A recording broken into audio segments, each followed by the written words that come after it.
Welcome back to the Smarter Marketer podcast, brought to you by Rocket Agency. I'm your host, James Lawrence. Welcome back to the Smarter Marketer podcast. I am here today with Sharyn Smith. Sharyn, welcome to the pod. Hello. It's good to have you here. So Sharyn is the founder and CEO of Social Soup, Australia's largest influencer marketing company, working with brands like Audi, Lego, L'Oreal, Philips, Huggies, Weet-Bix, and many more.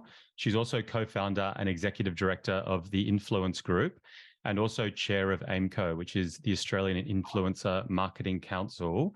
So when I thought influencer marketing, Sharyn, I thought of you to get you onto the pod to discuss kind of where we're at in 2023. So welcome, Sharyn, and I'm really looking forward to today's discussion.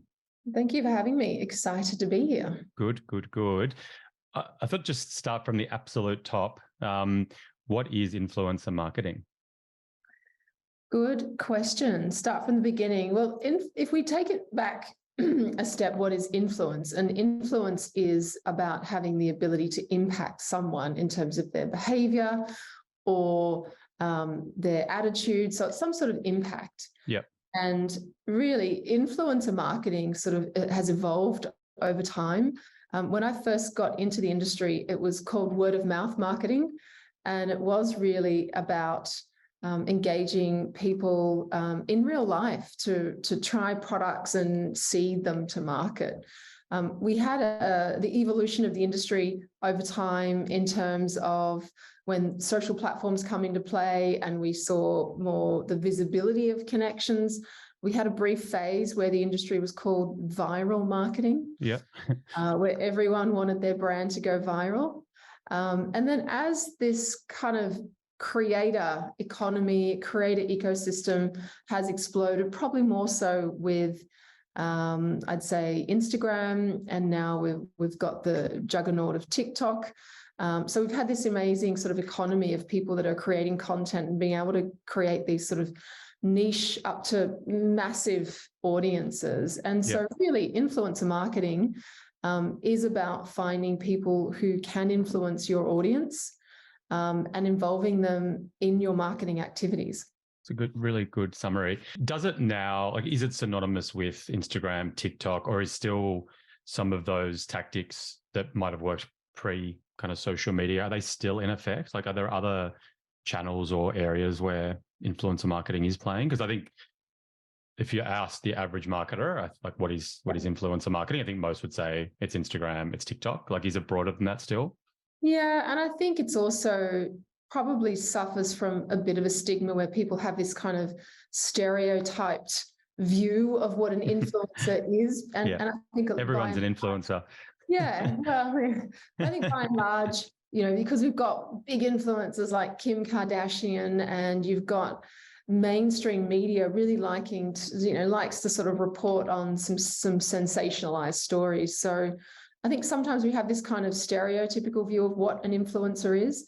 But I think to your point, really everyone has influence. And I think where we are today and what we sort of focus on, certainly in my business, Social Soup and the Influence Group, is getting people to think beyond the influencer and think about influence. And that, as you said, that could be anyone. So it could be your customer, it could be a review that someone reads, it could be someone that someone's following on TikTok that they don't know. So there's all these types of influencers, and there's all these types of moments that influence people. So I do think we are moving beyond just that sort of very, simple view of influencer marketing to really think that there's this holistic ecosystem of influencers around us. How do you, because I think that's right. I think it's kind of tactical, isn't it? It's if you think of influencer marketing and it's how do we, get our product into the hands of some influencers on Instagram and get them to say something nice. How do you kind of elevate the conversation when you're going in to speak to a prospective client or a client to kind of say, hey, whoa, let's take a step back and look at influence more broadly within your business? Yeah, I think one of the first things we sort of look at is trying, I think we sometimes get blinded by, we really love those influencers. We want those people to be holding our brand. But if we take a step back, the foundations or fundamentals of marketing, which is who are we trying to influence, right? Yeah. And if we can then really understand what influences them and what are the sorts of journeys that, all the many myriads of journeys that people can now go on to buy products, which could be a very short to a very long journey, depending on our category or product life cycle. And really being able to sort of take stock of the different moments that people might have in that journey. Yeah. And once we do that, and we actually have a tool that we use that we've just actually launched last week called an influence audit, which is exactly something we've put in place to help have that conversation, which is really taking a big segment of the population. So we might say a sample of 1,000 people who have recently bought that brand or bought in that category, and actually taking them on a very detailed journey of how they got there, which really helps us map influences on that. Because if you think about, right, the tool that we use at the moment, which is a very blunt instrument, and we have it on the end of our websites or things like that, like, how did you come to buy this product? It might be word of mouth, might be advertising, but it's never one of those things, is it? It's many things, and a tool like that can never capture how somebody really came to be your customer. Yeah, correct. And we'll often find that at Rocket, where, as with so many businesses, word of mouth is it's the best form of marketing, right? But we obviously do a lot of other marketing with the podcast, and we could try to practice what we preach and do Google or whatever else. And often it is that it's multi-touch, right? It's we're B2B. It's not the most complex B2B purchase, but it's still a spaghetti bowl, right? In terms of people that might have worked with you previously, or someone's partner worked with you, and they might have also found you through Google or awards, or. And I think often that marketers have kind of ignored that or put it to the side because they're like, well, that's just, we can't do anything about that other than have a great product. So let's look at all the things that we can pay for. But if you actually do really investigate or really try and understand, like there's many different triggers and types of word of mouth and motivations and sources. So, you're ignoring over half of the influence out there. So I think really understanding how true advocacy and word of mouth happens is really important. Like, where do you come in? Like, because, we've kind of, the business might have, a digital budget, and within that, looking at Google ads and the SEO and whatever else, paid social, they'll be doing organic, and they might have a program around email marketing, and then they'll have above the line. Like, do you specifically get brought in as that channel that is word of mouth / referral, or is it you're coming in more strategically above that, and then kind of how influence works across all of a business's channels? Yeah, it really varies, obviously, depending on the client and the way that they work. Certainly it works best when it is integrated. It is part of the strategy, the plan. And this is really understanding how you drive participation with your brand. And really, we're sort of at that, what we call the social, when we're activating, where it's the social influence strategy. Yeah. So really understanding how that, if you think about creators and activating influencers through that, all touch points, all content types that they might generate are very important. So we might be working with everyday people, and the goal might be generating and populating reviews, right? Yeah. Because we know how important reviews are, but often they're difficult to get. They're certainly difficult to get consistently. So if there's an authentic way that we can be giving people experiences with products and generating reviews, well, that's can be really important. Yeah. Likewise, with any sort of influence or content creation campaigns, what we do with the content is as important as actually what we do in the campaign with the influencers. So there's only so much organic reach that we're getting these days, but actually, what are we doing with that content in paid? What are we doing with that in sort of owned channels? So really, it should be incredibly integrated into everything that the brand's doing. Otherwise, you're missing the benefits. That makes sense. Like, are there certain segments, certain industry types where what you do works better? Is it more B2C skewed, B2B? Does it work? Like, what are the different challenges there? Are we talking, more FMCG? Like, are there kind of areas where it does lend itself more to? Look, I think it really lends itself to every area, but definitely there's easier categories to activate than others. If you think B2B, it's not that sort of easy, accessible ecosystem of influencers out there, so it is harder, but certainly very achievable to understand social influence, but there's different sort of buying processes there, I'd say. So definitely the influencer industry focuses a lot more on B2C. Yeah. And again, because you have access to the platforms, we have a lot of visibility on data and performance. So you've kind of got that, anyway, as a sort of how you can align your measurement frameworks around that. So that obviously, if you can measure it, then it makes it easier to do. Prove that you can get the budgets for it. So, but we work across every category. There probably isn't a B2C category that we haven't worked in. I'd say there's more investment going into certainly into FMCG, beauty. I mean, yeah, we do a lot of work within pets, any sort of pet products, finance. And again, there's a lot of regulations coming into play with finance as well. So finfluencers. So again, you've got to be up to date with everything that you're doing in that space.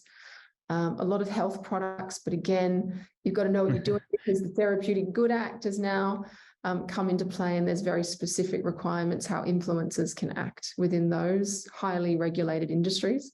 You say that segues beautifully into my next question. I wanted to get you to talk just about regulatory changes that have kind of come in recently that will impact things moving forward. And maybe just, taking a pretty elevated view of that, just in terms of, I presume that listeners to the pod, some will be aware of them, some won't. So maybe just what the changes are, what they're intended to do, and I guess the do's and the don'ts. Sure. Well, I think in the last 12 months, influencer marketing got the attention of pretty much every regulator. It's been a busy period. There's been a lot of heat on the industry, but I think that's a good thing because it really, like everything, when something's, we're sort of, I'd say as an industry, we've just gone through our difficult teenage years. Where not everyone's followed by the rules, they've pushed back, where there hasn't been a lot of consistency. So I think having regulation in place really builds trust in the industry, and also it sort of weeds out the bad actors out there. So in terms of the different types of regulation, probably the biggest one that's had the biggest impact on the industry, I'd say, is around disclosure. And being correctly classifying commercial content.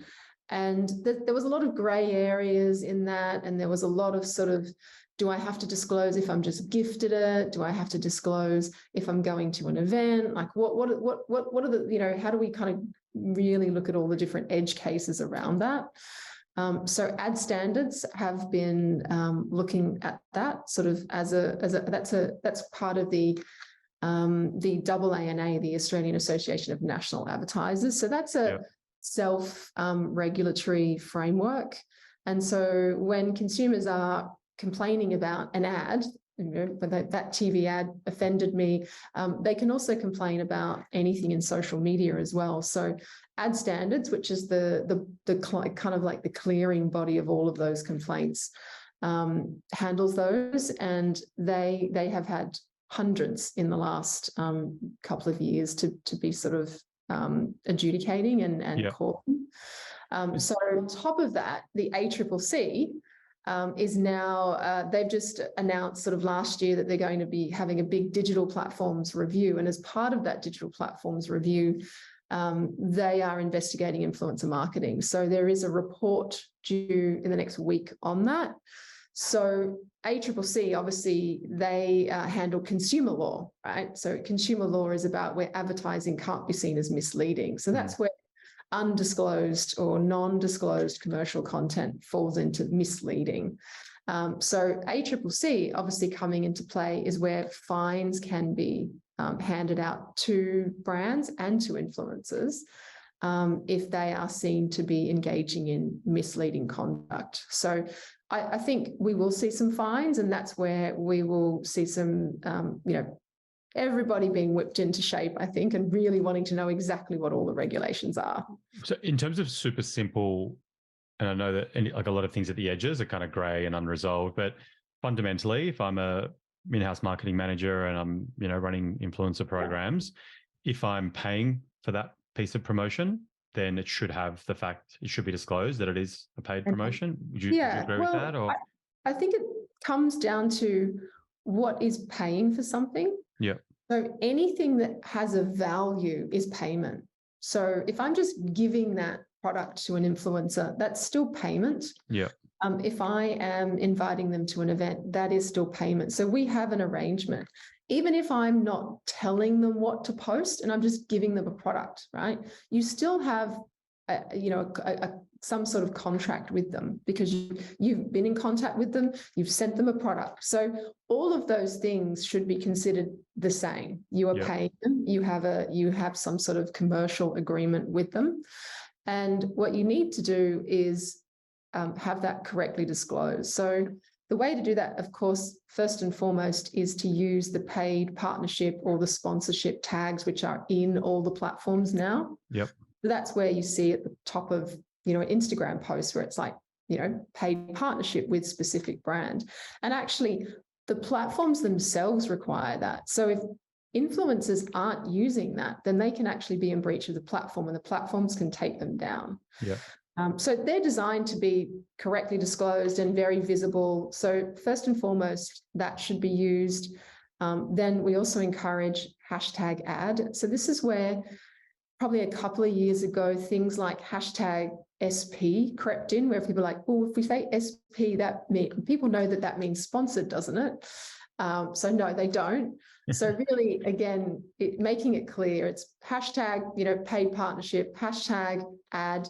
And also, best practice is to have that above the fold so people don't have to scroll to the end of a, whole page of hashtags to see it.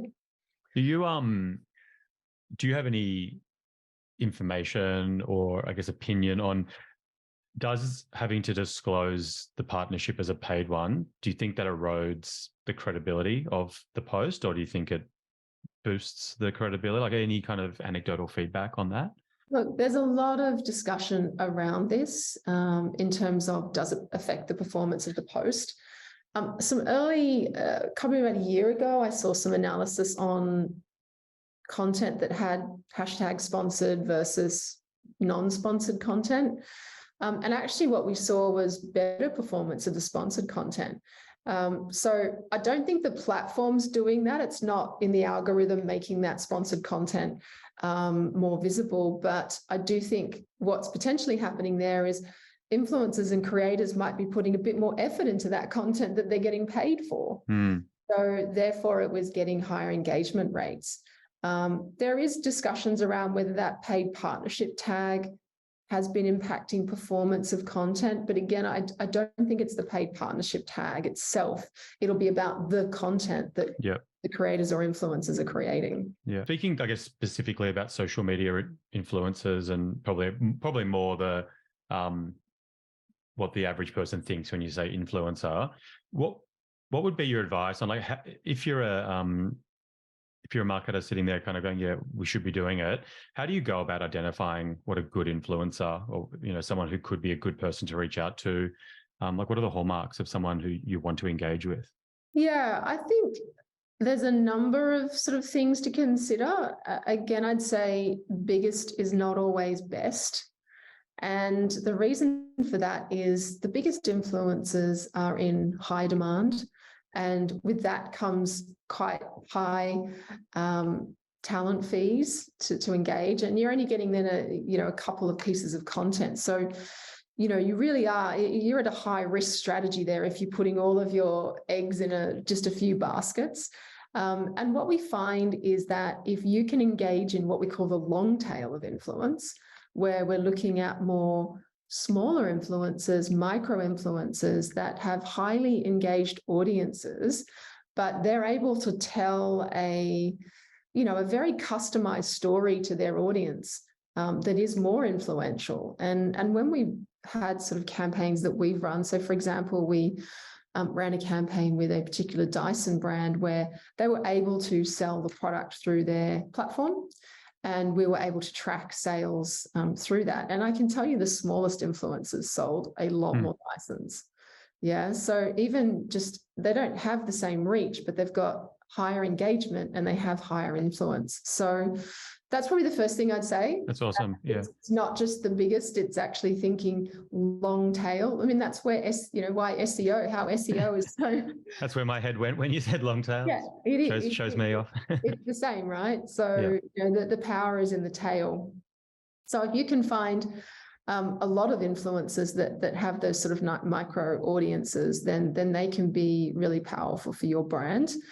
It's then how you manage them effectively, because it does take a lot of time, which is why, as an agency, we manage a lot of micro influencer campaigns. We've got all the technology platforms that allows us to do that efficiently. Yeah. But in terms of what would I look for in an influencer, obviously, are they influencing your target audience? So you need to be able to look into the analytics of their audiences. Yeah. And this is where you can't really rely necessarily on them telling you that. So for obvious reasons. Yeah, you need to use first-party data tools, and there's heaps of them out there that do it for you. We use one called Creator IQ, which is one of the biggest platforms that kind of allows you to do that, and then you can manage those campaigns at scale. That's not always accessible to the small to medium-sized enterprise. Yeah. But there are some smaller ones out there. I think there's Strawberry Socials, there's Hype Auditor. I think something like Hype Auditor, where you can put a profile in there and look at sort of more the analytics of their audiences, but they're kind of more second-party data. So they're kind of more using data that they've sort of scraped off the internet for that. So anything that you can use, I think Kitly is another one, which actually allows you to get a media kit of an influencer. Yeah, so that's good. Pulling all the data directly from the platform, so you know it's correct. Well, without giving away any IP, do these tools?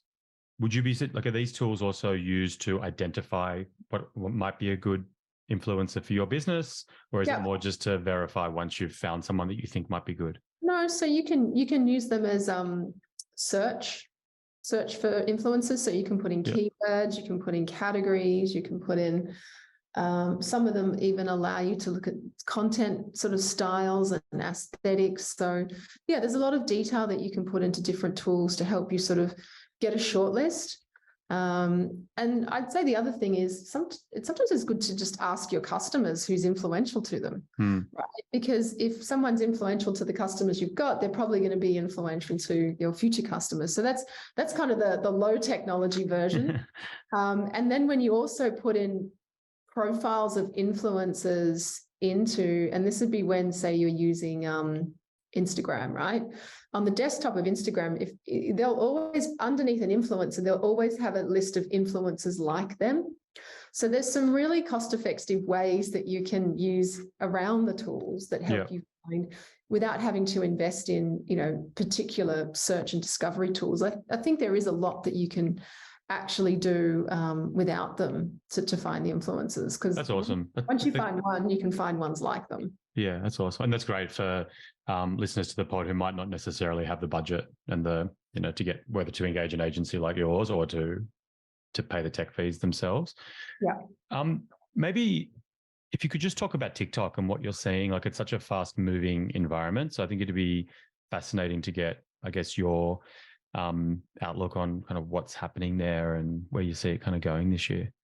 Yeah, it's not slowing down. Yeah. I mean, it is powering the influencer growth at the moment. TikTok it's a juggernaut. It's just, it's one of those platforms that we haven't seen anything like it. When I had an interview the other day and someone's like, what's it like? And I was like, we haven't seen anything like the growth, the engagement, the kind of ecosystem of influencers on every possible, content niche. I saw a new one today. There's a new trend, Grand Talk. So this is like a whole heap of grandmothers on TikTok, very engaging, wholesome content, but everyone's there and everyone's influencing, right? So, and then there's this kind of area which is it's even got its own hashtag, which is called TikTok made me buy, right? So people buying something and then creating content about it with the hashtag, TikTok made me buy. So it's incredibly influential. And again, this is kind of where I think influencers moved into more content creators, and it became more entertainment-based, education-based, rather than, I think, where Instagram influence began. It was very product placement. It wasn't necessarily entertaining or engaging. It was probably just beautiful styled content. The day of the flat lay. So much more engaging, much more educational content, and in fact, much more influential. And an interesting anecdote where we actually had an event last week, and we had a whole heap of TikTok creators there. And they kind of talked about how their audiences engage in their content. And this is I think it's a fashion TikToker, and she was talking about how she was just showcasing her morning, what she does in the morning, or just getting up and getting dressed, and she was making some toast, and she started getting DMs from people going, "Hey, what sort of peanut butter do you use?" So there's incredible influence, but and she actually talked about it. She goes, Gen Z want to be sold to. And so it was really interesting because they're not engaging in advertising, but they kind of want to know what these content creators are doing because they want to be influenced, and because they're like, okay, that looks like a really great peanut butter. So you can influence me on that. This is not the content that they're not there. They weren't there to be influenced on peanut butter. They were there to be influenced by fashion. But there's this kind of, their lives are influencing people. That's fascinating.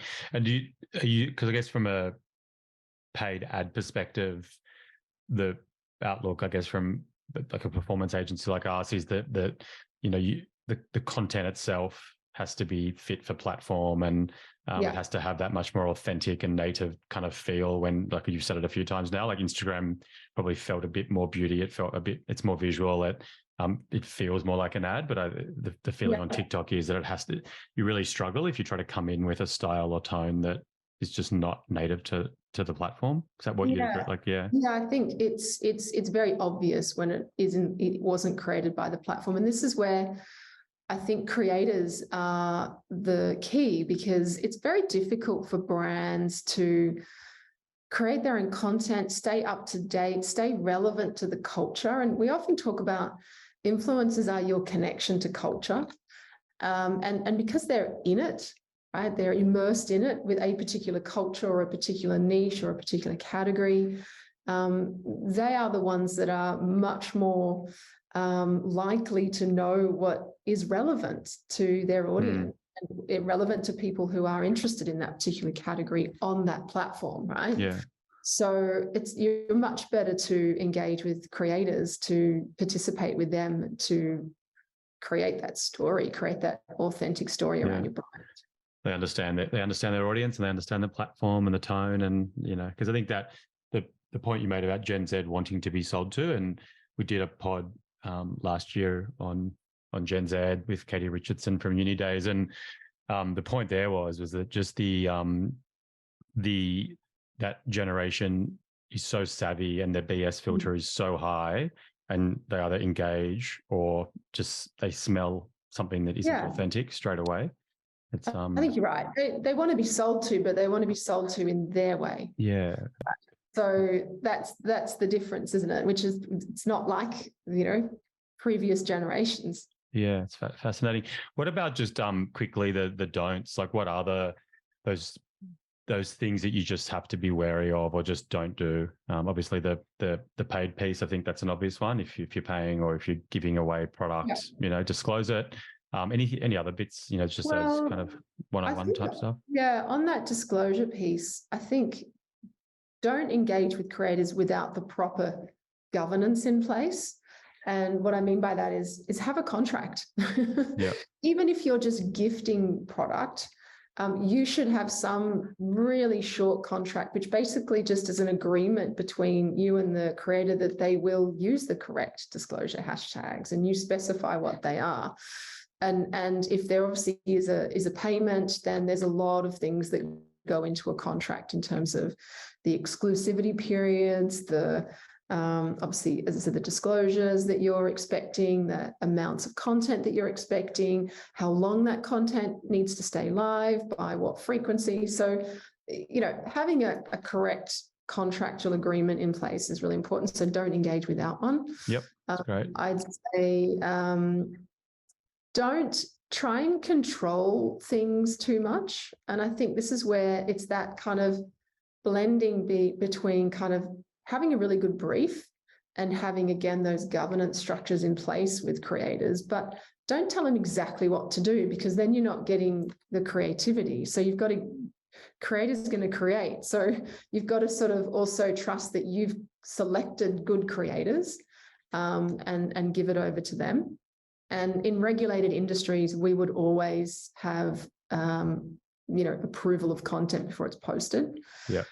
But not all industries, we don't do that in, because then you're missing that kind of dynamic sort of always on approach to the content. Don't sort of just leave them to their own devices as well. Like, they want brands to engage with them. So if you have your own platform, then they want you to post on their content to thank them, visibly engage with them and thank them. So don't just kind of give them the product and brief them and, and treat them sort of as a transaction. Yeah. At the end of the day, they're people, they respond to relationships. They'll probably post more if you're engaging and participating with them. So really, it's, if you're going to engage in this space, it's as a brand, become part of that participation as well. Yeah. And I imagine that just has to lead to better outcomes, right? Picking influencers that genuinely like your product or service. And if that's the case, then it should be a natural kind of relationship, right? Back and forth. Well, that sort of is that's a good piece as well, in terms of how do you find your influencers, is also if influencers are engaging with your brand, then that's the best way to find them. They genuinely love your brand, and those that do have organically found your brand, then they're much likely to become an ambassador. That makes sense. Awesome insights. I was focusing on the negative there, but we've got to leave this on a positive tone, Sharyn. Yeah. When I ask this of everyone that comes onto the pod, what's the best piece of career advice that you'd give to a marketer in Australia? Best piece of career advice. We are looking for marketers that are full stack now. And I think obviously what we're talking about today, the influence kind of space, is part of that stack. And really being curious and reading a lot and staying in touch with technology, with social media, with social influence. So I think really, being curious and staying up to date and thinking very, very full stack in terms of being able to understand every possible facet of marketing, I think is really important. Yeah, I love that. I think when we're hiring, it's definitely a trait we look for, is curiosity. Because our industry, your industry, the landscape changes so quickly, and we need to evolve, and we have to kind of want to learn and grow and all those things, right? I think a good marketer is curious about people every day. I think that's right. Awesome. So, and sorry, I lied. I said one more question and I had two. The last question is, where can we find you? You can find me at, do you want me to give my email address? Or no, unless you want to. I was thinking more, you have the agency and LinkedIn and here's my phone number. No, you can find me at Social Soup. So my agency, Social Soup, or the Influence Group, or if it is a specific question about the industry itself and you have any questions around regulation. So AIMCO, so the Australian Influencer Marketing Council, there's a website and you can email in and we can get back to you on those questions. That's awesome. I won't force you to give your email address to the listeners. Sharyn Smith, thanks so much for coming on to the Smarter Marketer podcast. Awesome. Thank you very much for having me, and hope it's been a valuable conversation.